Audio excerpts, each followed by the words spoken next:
Olá a todos, ouvintes, bem-vindo mais uma vez a um episódio do CF Cast, uma iniciativa do Carvalho Furtado Advogados.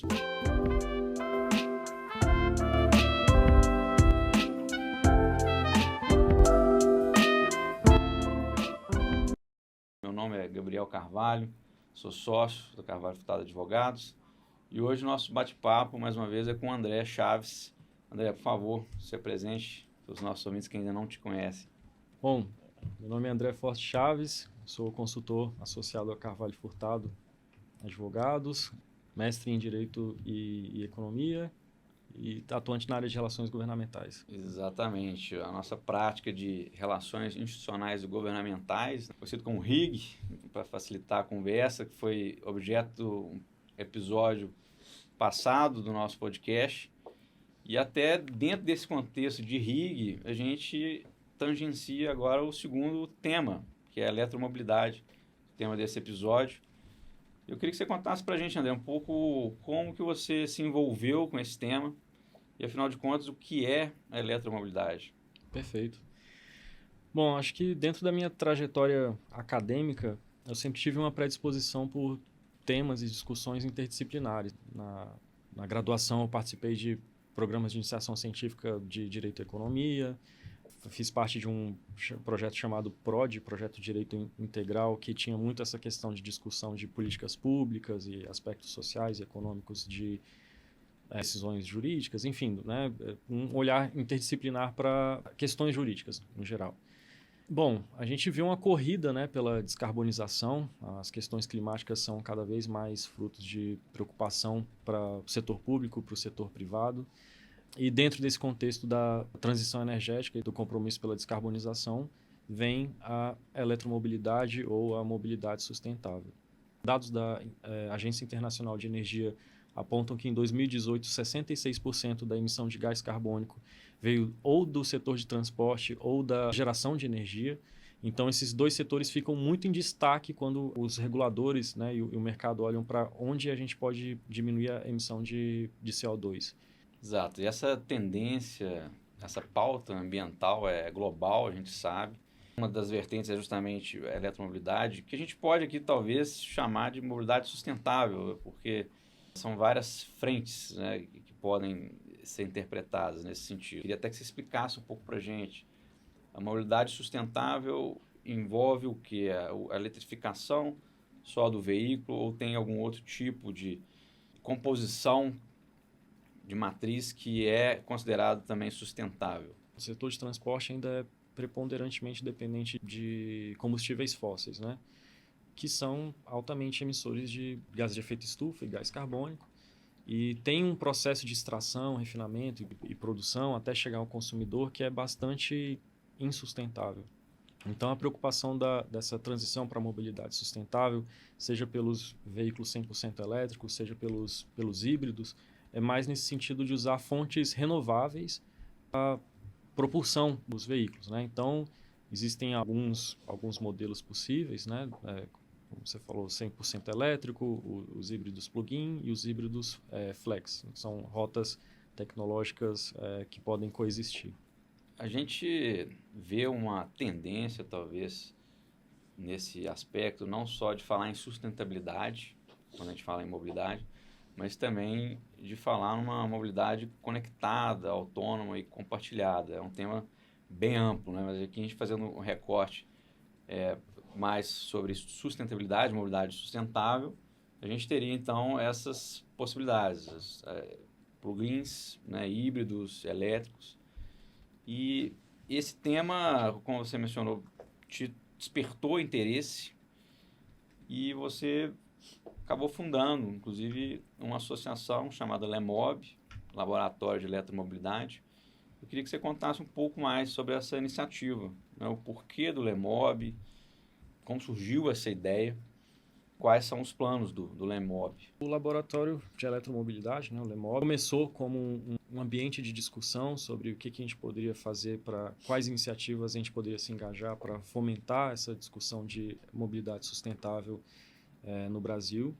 E desde então a gente tem contribuído, por exemplo, para eventos, né, para participação de painéis, com engajamento de instituições relevantes. A gente tem cooperado bastante também com a própria Plataforma Nacional de Mobilidade Elétrica. O LEMOB é membro do GT de Infraestrutura, que discute vários desafios. Estamos em contato com uma universidade alemã que se interessou por fazer uma parceria com a instituição brasileira para criar um curso voltado para um mestrado ou uma capacitação voltado para a eletromobilidade.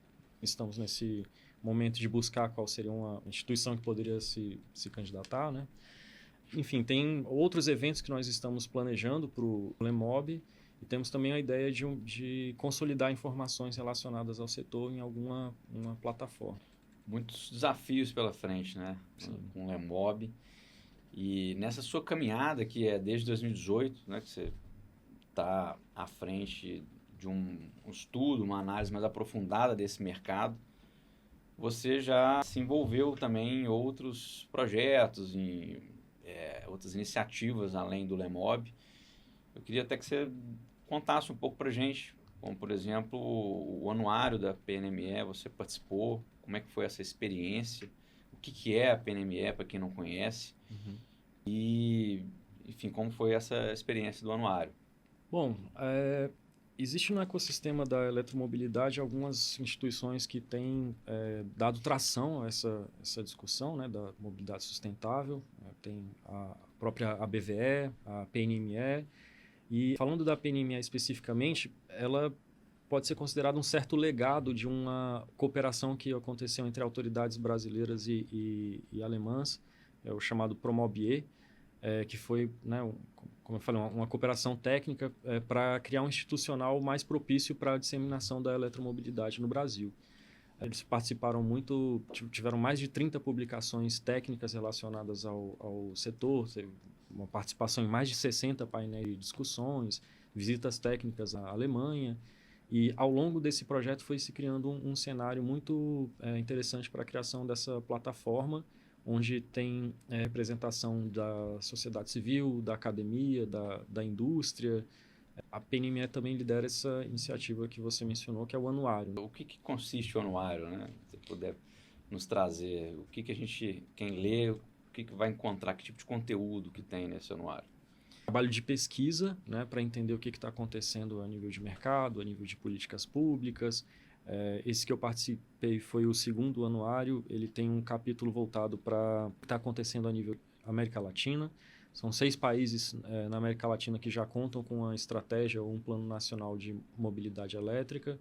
Chile, Costa Rica, Equador, República Dominicana, Panamá, acho que eu falei os 6, não sei, mas enfim, eu sei que Guatemala também criou recentemente um grupo de trabalho para discutir isso. Meu capítulo era voltado para entender melhor como que era a perspectiva do lado da oferta. Então a gente ouviu montadoras, empresas de eletropostos e locadoras. Interessante. Você mencionou alguns países, até em termos comparativos, o que você enxerga do Brasil, né, em relação ao mundo? A gente já sabe que a eletromobilidade ou mobilidade sustentável é um mercado que está mais avançado em outros lugares do mundo. Como você pode comparar o status atual do Brasil com o resto do mundo? Até então, até pouco tempo atrás, existia uma unicidade da fonte utilizada para os veículos, né? E agora, com o desenvolvimento da tecnologia, existem algumas alternativas. Acho que um grande desafio para o Brasil é justamente sua pujança, né? A gente tem aqui a possibilidade de produção de hidrogênio, a possibilidade de produção do etanol, né? Dos biocombustíveis, né? que tem uma participação de mercado muito relevante, né?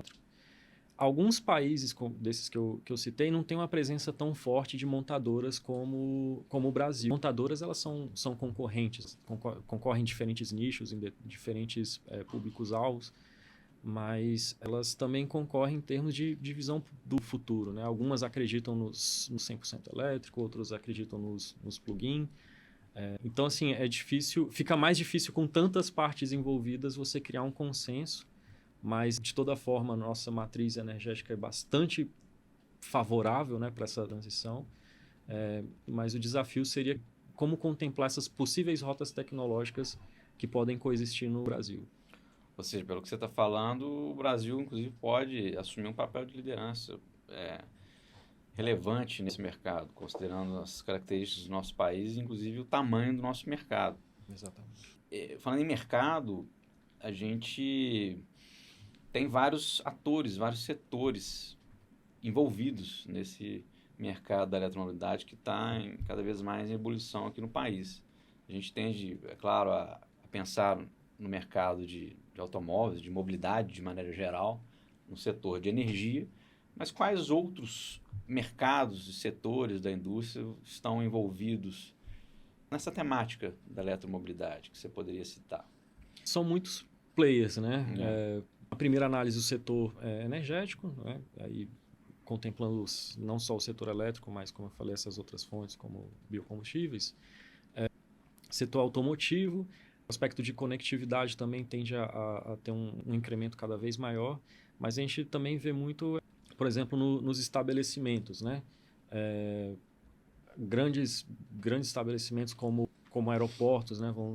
Como é que será que eles têm políticas para eletrificar suas frotas, né? Tem todo um ecossistema ali que funciona dentro do aeroporto, enfim, condomínios residenciais ou comerciais. Ou seja, o setor imobiliário, de maneira geral, também vai ser impactado, já está sendo, né? Além de tecnologia que você mencionou. E tem até alguns que a gente não tende a pensar numa primeira visão, como, por exemplo, a saúde, né? Saúde, seguros. Seguros. Uhum. Então, e é claro, o nosso mercado jurídico também, afinal de contas, a gente está falando aqui, dando um contexto sobre a eletromobilidade, que é muito claro diante da pauta global do meio ambiente, mas isso também traz novos desafios jurídicos. E eu queria que você falasse um pouco sobre esses desafios e até, de maneira geral, qual é o panorama normativo, legislativo no Brasil e no mundo. Sim. Bom, recentemente teve uma aprovação, né, do Parlamento Europeu para definir o banimento da venda de veículos a combustão interna a partir de 2035. E, né, existe o que a gente chama de efeito Bruxelas, né, que é a replicação de modelos regulatórios, como a Europa tem um perfil um pouco mais regulador do que os Estados Unidos, por exemplo, acaba que esses modelos regulatórios são replicados em outros contextos, né? E até tem alguns projetos de lei que são muito nesse sentido de, a partir de determinado ano está proibida a venda de veículos a combustão interna no Brasil. Só que você só proibir a venda a combustão interna, você pode estar criando um outro problema, porque para você chegar lá, você precisa pensar na questão da infraestrutura, você precisa pensar, inclusive, na questão da capacitação, enfim, qual que vai ser a forma de disseminação, se vai ser por importação, se vai ser por produção interna. Tem uma série de questões que precisam ser pensadas para você colocar um prazo como esse, sabe? Senão você pode até estar criando um outro problema. Rota 2030. Como você enxerga esse programa? Foi um passo importante, mas, pelo que eu entendi, ainda está faltando um arcabouço, né, jurídico maior, mais desenvolvido, para poder trazer maior segurança nesse mercado. Sim. O programa Rota 2030, ele tem uma contribuição muito importante para o setor automotivo, né, no Brasil, que inclusive emprega bastante, né? Historicamente tem um histórico de uma participação não só em produção, mas em termos de empregabilidade é muito importante. E o Rota 2030 é uma política justamente de atualização, de renovação, de inserção do parque industrial automotivo no Brasil em cadeias globais, enfim. Mas eu entendo que o Rota 2030 ele tem algumas linhas voltadas para a conectividade, para a sustentabilidade, mas, como eu falei, ele é mais voltado para o setor automotivo especificamente, entende? Então, acho que falta essa política que seja mais do ponto de vista de integração. De integração, entendi. E, em termos até juridicamente, agora, de maneira mais concreta, o que a gente tem de desafio que acaba, muitas vezes, inibindo esse mercado no Brasil, né? Se fala sobre a questão da tributação, por exemplo. Qual que é a polêmica, o que está faltando para destravar esse nó da tributação?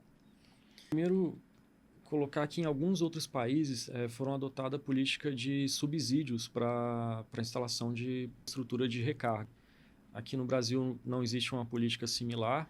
Na verdade, existe uma insegurança jurídica, que já tem algumas publicações nesse sentido, mas a questão da tributação realmente ela é um desafio porque, bom, para a Constituição, a energia elétrica ela é considerada uma mercadoria. Para operação como mercadoria, em tese incidiria o ICMS. Existe uma posição de mercado muito clara, né? Instituições que entendem que a atividade de recarga seria um serviço, mas existe um risco fiscal aqui que é real para daqui a uns anos entender que aquela atividade de recarga seria uma comercialização de energia elétrica.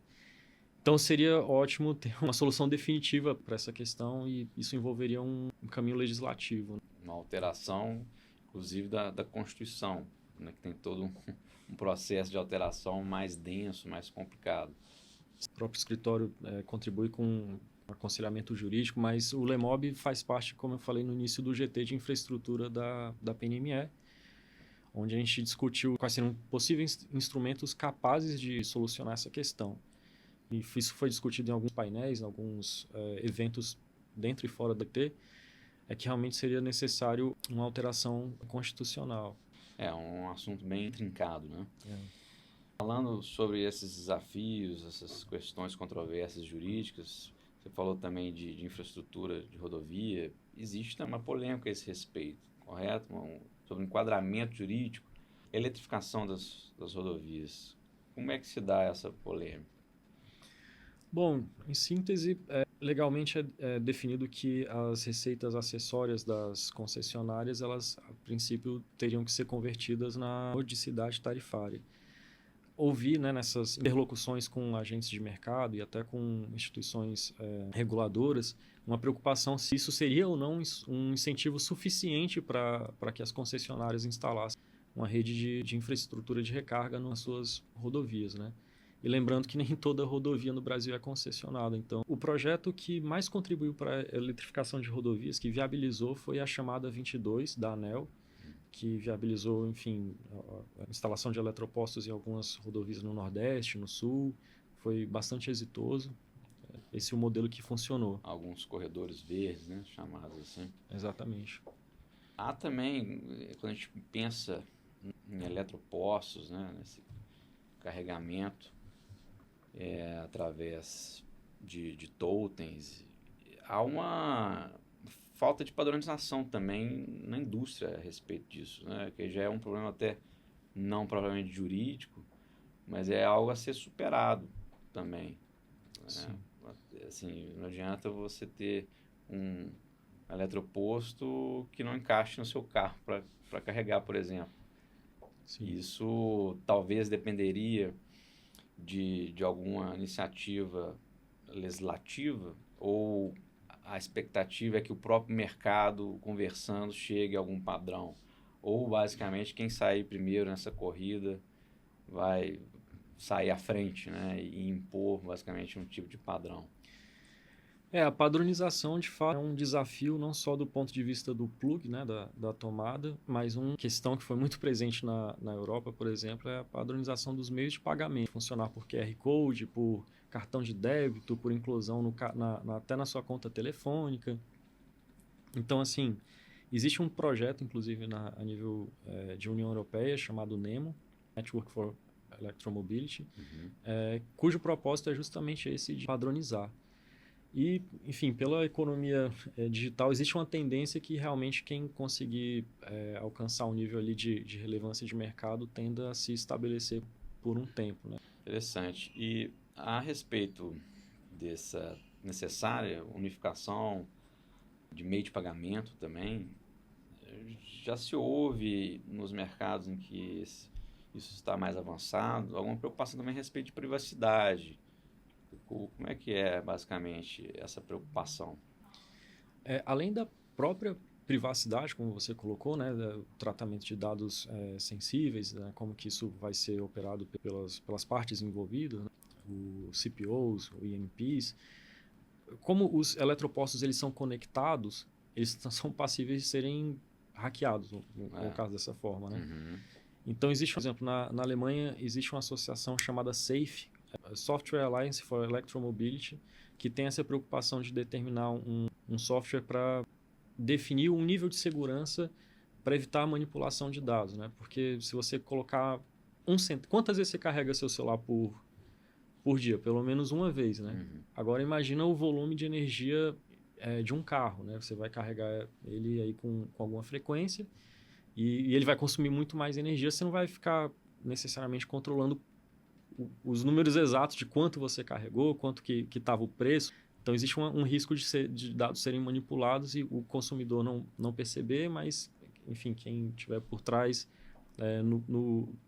pouquinho em pouquinho, ganhar um volume. E é um problema que não deixa de existir na atual matriz, né? A gente já ouviu aí algumas vezes situações, né, de fraude, basicamente, no abastecimento de carro, né, a combustão mesmo.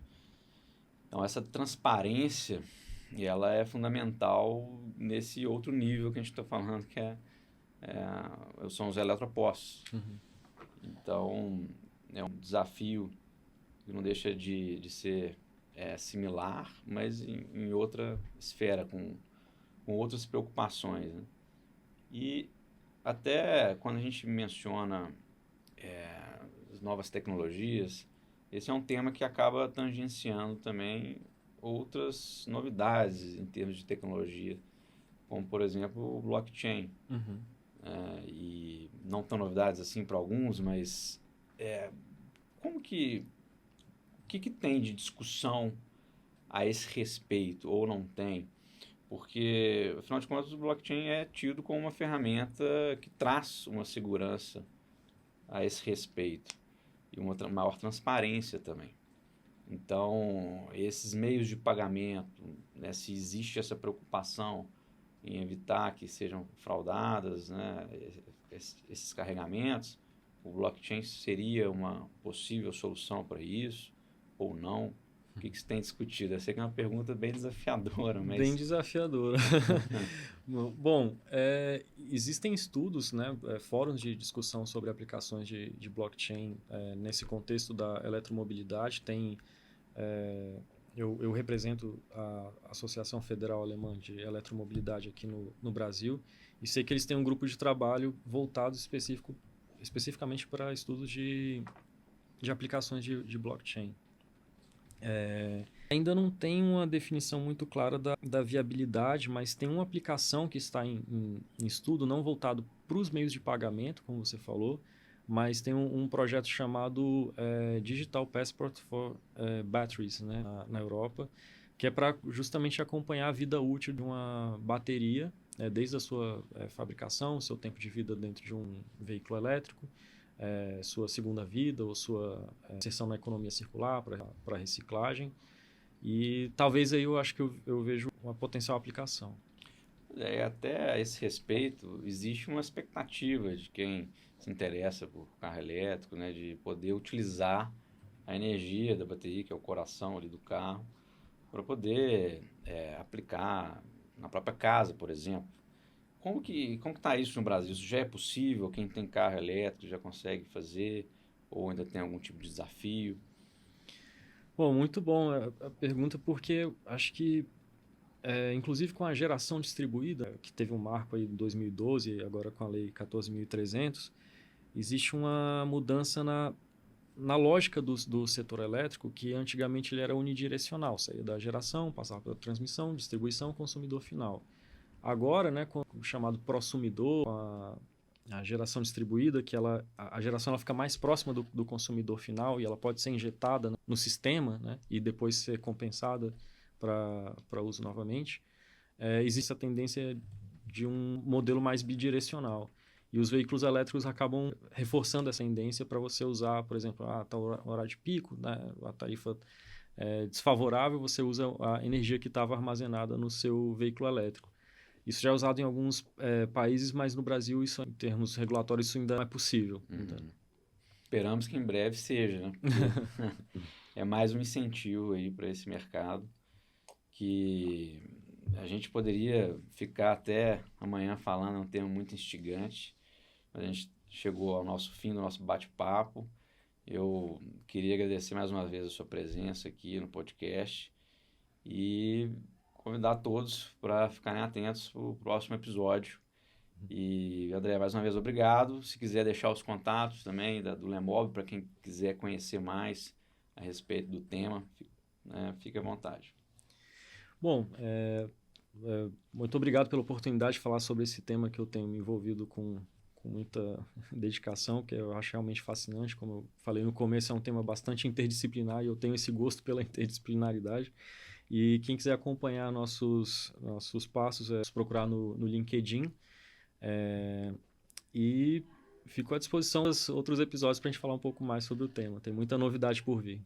Será um prazer. Um grande abraço a todos e até o próximo episódio.